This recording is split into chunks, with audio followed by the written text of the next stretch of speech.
What's going on, guys? Back in the kitchen after making some bread on the road.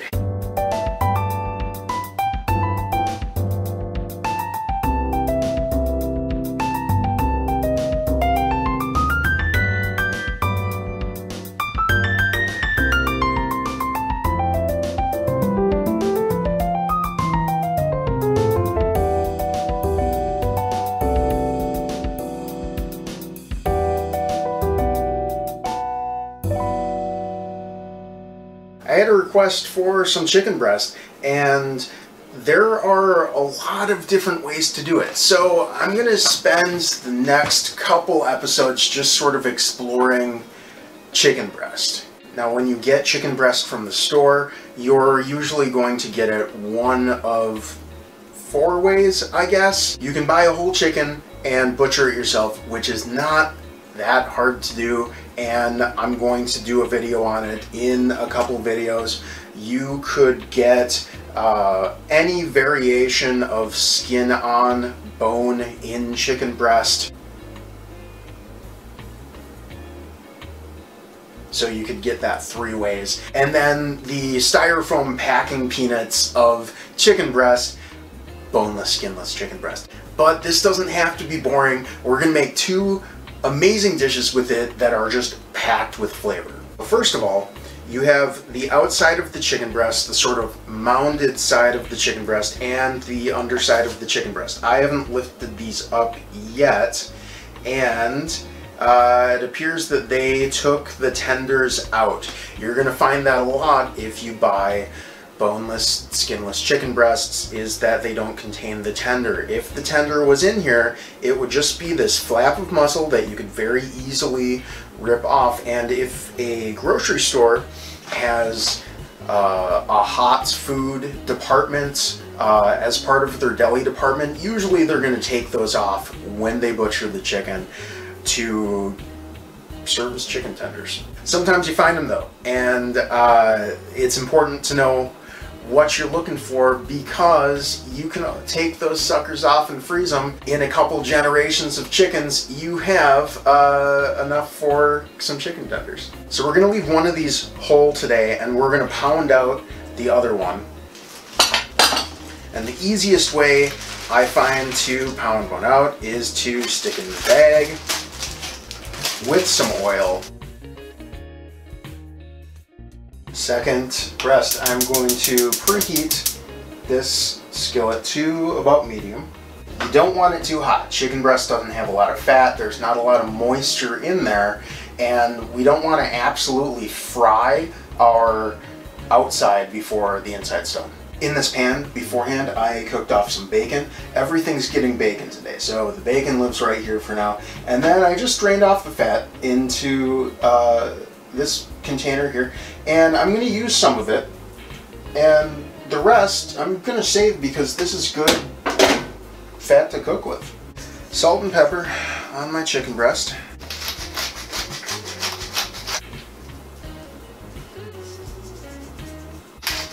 You can pat it dry if you really want to. This is going in a sandwich. It's gonna be fine. All patting it dry does is helps get a more crisp crust on the outside, a more roasty skin. But we're gonna be fine. I would usually start cooking my chicken breast right now while I prep the rest of the salad. Since I have to change camera angles so we can see this, since it is a chicken video, I'm going to prep the salad right now. Very important that all of my chicken prep took place over here and none of it was on the cutting board. And I'm going to slice off sort of this oxidized part of this lettuce down here.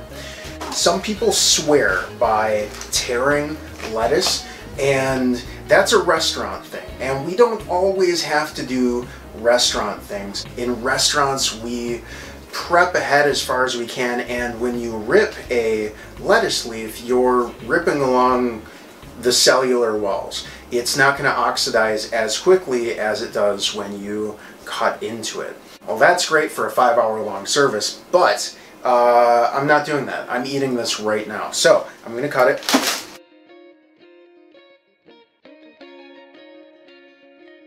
And get rid of this stalk in here. To wash that, I'm going to put a couple of glugs of vinegar in and some cool water.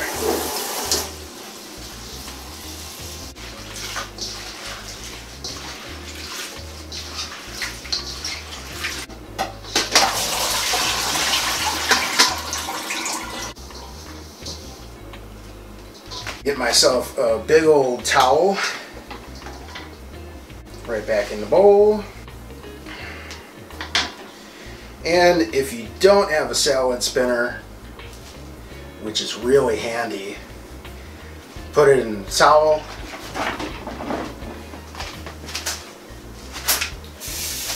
Oof, maybe not a really good thing to do with bacon grease right here. I'm gonna go do this outside. There we go, clean lettuce. Tomato. If you don't have a tomato corer, something that I found out in the last couple of weeks is that most vegetable peelers will have one on the end, which is just crazy to me that I never realized that. Take a couple pieces of bacon here. Yeah, that's good enough.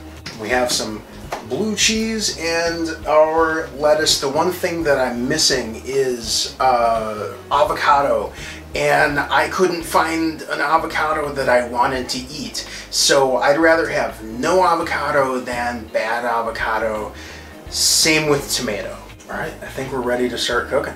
My first tip for achieving chicken breasts on the stovetop, especially chicken breasts that you haven't pounded out, is that you need to be aware of where your center of heat is. I've been doing medium heat this entire time, so arguably this portion of the pan is going to be hotter and will remain hotter than the outskirts of the pan. So what I'm going to do is move this just a little bit so that my center of heat is now right here, and I have sort of a cool zone up there. And then I am going smooth side down first, and I want my tail to be up here so that the thick part of my meat is closer to the heat.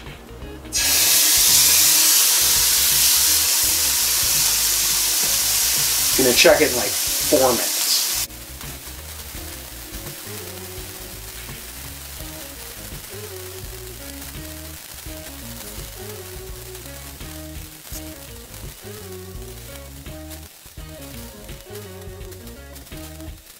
The chicken breast will unstick itself when it's ready to unstick itself. Alright, well, look at that. We have that beautiful crust over here, and our color is about halfway through. So what I'm going to do now is sort of the reverse. The hottest part of our pan now, besides what's right under the fire, is going to be what we don't have food in.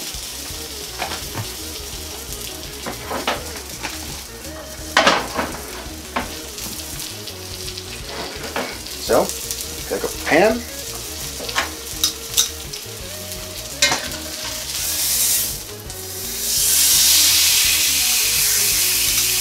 Another 4 minutes.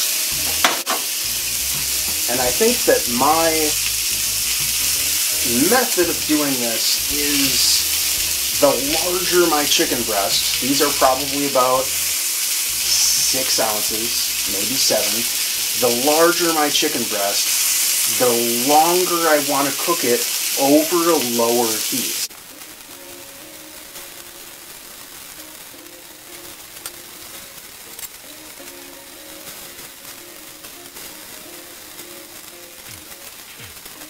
It's been about another 4 minutes. I'm going to turn on my thermometer. My thermometer only reads Fahrenheit for some reason, so I will put the metric equivalent right over here. And I want to go into the thickest part of this chicken breast, and it's done at 165, but I want to pull it early. I want to pull it at about 160, and we're there, because it's going to keep cooking. over here. And if I cook it to 165, it's going to keep cooking to 170, maybe even 175. So depending on your heat, and turn that off, and how high you have it, pull it 5 to 10 degrees earlier. So I had an idea for a dressing, and I thought to myself, well, the easiest way to clean a pan is to make a pan sauce. Why don't I make a pan sauce dressing? So this is an experiment. I'm not going to serve it hot because it'll wilt my lettuce, but let's go in with a tablespoon of chilled butter, and all this is going to do is to cool down my oil. This is not on the heat anymore.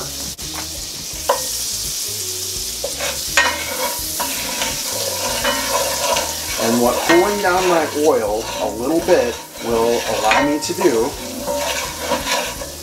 is to not get splashed when I go in with my vinegar. There we go. And now we can turn that on again and scrape off all of that beautiful fine. And just let that reduce just a little bit.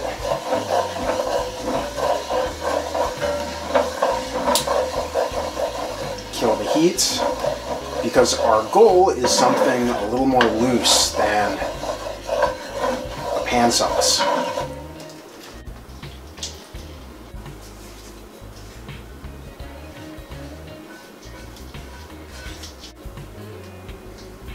We have our pan drippings and red wine vinegar. I'm gonna add some Chinese mustard because I'm out of Dijon and it's pretty much the same thing.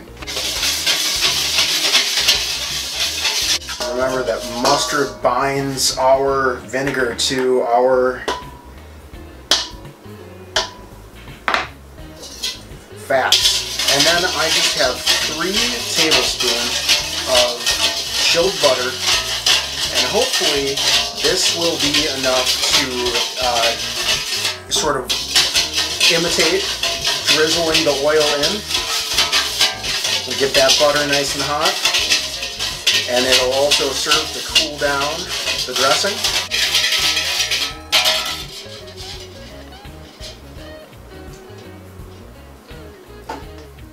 It's cool enough, and it's tasty.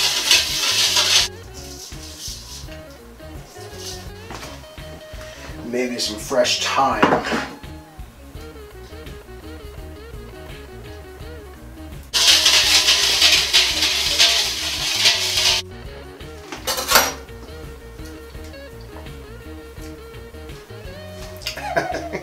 That's brilliant. Let's go in with our dried lettuce. And we're just going to toss that around. You can use tongs if you want. My hands are clean and I'm eating this myself.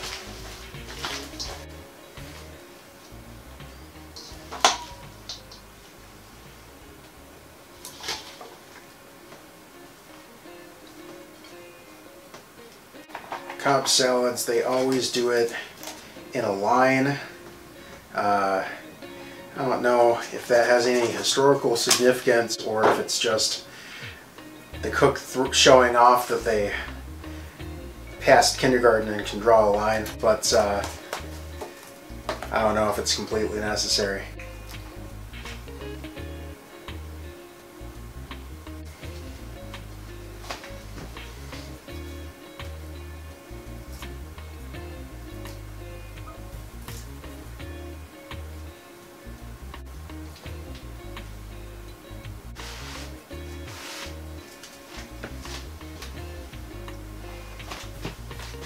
If you can tell if your meat is done just by pressing on it, good for you. That's a skill that takes a while to learn, and if you do want to learn it, I recommend just getting a bag of chicken breasts, a large bag, larger than you need, and spend a weekend just cooking one chicken breast after another and getting used to that feeling. Professional chefs, line cooks, They do it because they do it all the time. They're pressing on chicken all the time. There's no shame in using a thermometer. And I'm gonna hold my knife at about a 45-degree angle and sort of cut down into, this is called a bias here. Maybe it's called a bias because the chicken is leaning one way. Yeah, and that is wonderfully done.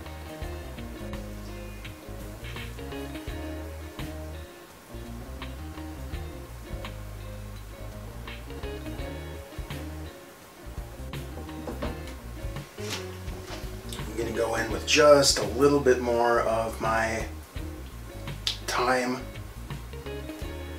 All right, check that out. A little blue cheese, a little bacon, our chicken breast, tomato, missing the avocados, but if they're not good, they're not good enough, right? There we go, thyme on top with our pan sauce dressing.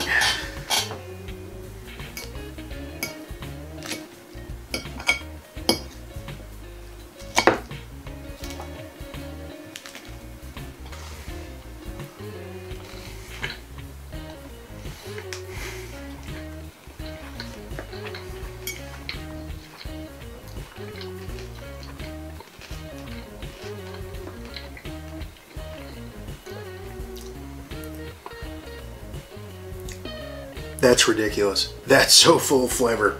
That pan sauce dressing was such a good idea. All right, so I got a little bit of everything just to get the full picture. Ooh, what I want to see here is how did I do on this little tip, right? It was in sort of extreme indirect heat the entire time. And it should be, I don't know, I expect it to be dry, but maybe not as dry as if I put the whole thing over the center of heat.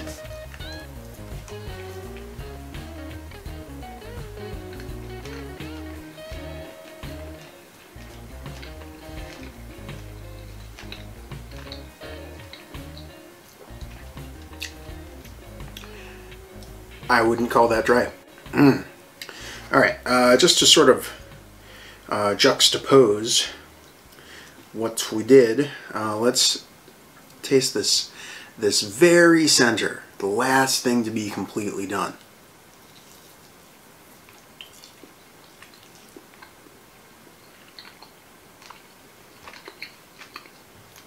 It's like butter. Just like butter. Guys, stop making boring meals. With just a little bit of curiosity, with just a little bit of ingenuity, you take something that's like, oh man, a salad, and turn it into something amazing. And these are good fresh ingredients anyway. This tomato is very fresh. Hot bacon with blue cheese is one of my favorite flavor combinations ever. The chicken's perfectly done, but what really just brings it out and elevates it so much is that pan sauce dressing. It just has a lot of chicken flavor in the lettuce, which is amazing. All right, let's move on to our pounded chicken.